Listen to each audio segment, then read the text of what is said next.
Hey everyone, looks like we got some great news on interest rates. They are coming down. This week we saw interest rates drop down to 7.44%, down from 7.5 last week, and from a peak of a little over 8% just a couple of weeks ago. So maybe the worst is behind us. So the reason interest rates are coming down is because inflation has slowed down. The overall inflation rate was at 3.2% for September, the last numbers that are in.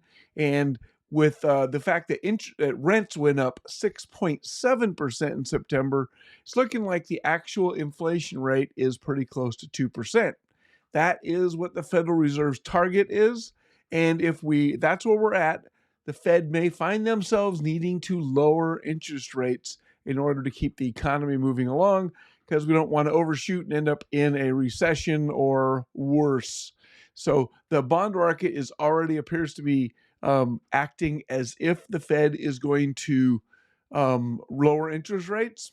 And so we're looking at some better times ahead. Right now, there's a good possibility that in the next few months, we could see interest rates drop down to 7% and perhaps even 6% come springtime. Now, keep in mind, as you home buyers out there that are sitting on the sidelines waiting for interest rates to come down, I totally get it. Interest rates really making that payment ridiculous. However, keep in mind that just like you, there's a whole bunch of other people sitting on the sidelines. And when those interest rates start coming down some more people are going to jump in the market and be looking to buy a house. And that is very likely going to ratchet up the prices.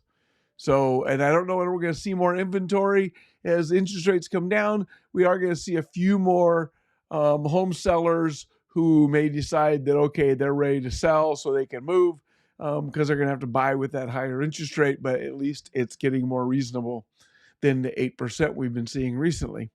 So there you go. I'm Reed Schwartz with eXp Realty. I hope this was helpful and have an amazing Whidbey Island day.